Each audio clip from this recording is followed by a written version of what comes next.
with a pencil. That's how you start it, by pushing the switch down with a pencil. You can't touch it with your hand. There it comes. Alright, so I gotta know what's the button. You can turn the switch on. There it is. This looks like a good one. I think this one will be a success. Almost there. Almost there.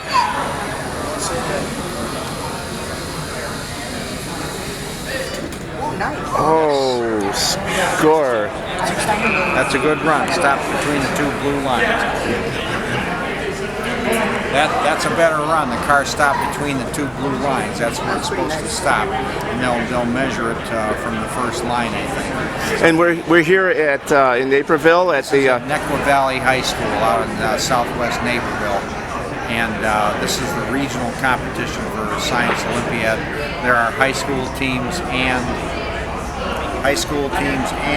middle school teams both here. This is a high school team that's running the battery-operated little programmable electric wheel vehicles. There's 23 events, and they're different for high school and grade school. Middle school, you might say. Middle school is 6th, 7th, and 8th grade. But anyway, this is an Olympics of science events, and the kids are much better prepared for high school and college coming through the Science Olympiad program. and that run right there was the success. Yes, was this that? run here where the cars stop between the blue lines, that's the goal of that competition. And the student had to figure out mathematically. These are programmable vehicles. They have a programmable microchip circuit in there where you program it with a small laptop computer. And there's a formula they have to figure out mathematically? They use a formula, and they don't know what distance the car is going to have to travel until they get to the competition. That's so awesome. They have to be able to program it right out here on the floor to go a certain distance and stop. Truly awesome. That's the goal of this event. Truly awesome. And this will continue throughout the state of Illinois. Yeah, there's hundreds of teams. There's hundreds of middle schools and high schools all over the state of Illinois competing in Science Olympiad every year. And then the top two teams out of the state, top two teams, both middle school and high school, go on to the Nationals. The Nationals could be in Florida, Spokane, Washington, Delaware, Ohio State. They move the Nationals around to some different college. The Nationals are always on a college campus somewhere. And you're Andy Anderson, and you've been doing this for 20 plus years? This is my 21st year coaching the 6th, 7th, and 8th graders at South Middle School in Arlington. That's awesome. So the Science Olympiad program exists primarily. The 23 events are coached by volunteers from the community. In middle school, a lot of times it's parent volunteers who coach an event for a year or two while their child is going through school. But there's quite a few volunteers like myself from the community that don't have kids in school. We just volunteer a few hours a week to help coach an event. And there really is a need for science, for exploration. This is one of the best science programs in the entire world. It really, and also I think Science Olympiad is in other countries also. I don't think it's just limited to the United States. I would think so. Although I haven't checked lately, but it's been a nationwide program in the United States, and more states, more and more schools are beginning to participate.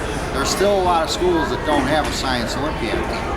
But Ohio that's unfortunate. is a very tough state.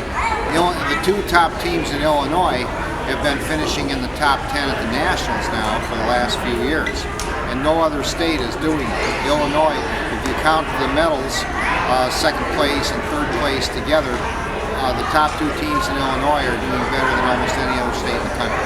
Illinois is a very tough, competitive state for Science Olympiad. That's awesome. So the students are learning a whole bunch of stuff every year. And getting back to that car, was that hand built? Oh yeah, a lot of these projects are built by hand. Out of they can buy a robotic kit and modify it to make the car fit the dimensions of the competition. So you can buy parts and then you build something.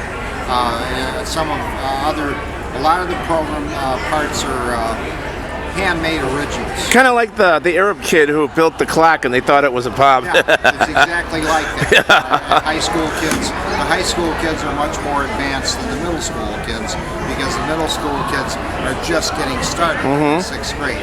By the time they get to be freshmen in high school, they've been studying for 3 years. So they just high school. The events are more advanced, but it's the same concept. You have a team of 15 competitors, and they compete in 23 events, just like a swim team or a track team, but it's a science team. I'm impressed. They get recognition for something other than being the best football players and cheerleaders. I'm impressed. So that's one of the reasons that I like to volunteer my time is they get recognition in their schools for their excellence and achievement in science itself. So there is hope for the future. Oh yeah, these kids are the future. Yes. There's no question Yes. about it. Yeah, if we have a bright future, it's because these students are learning this stuff in 6th, 7th, and 8th grade. That's awesome. Getting started early. So, yes.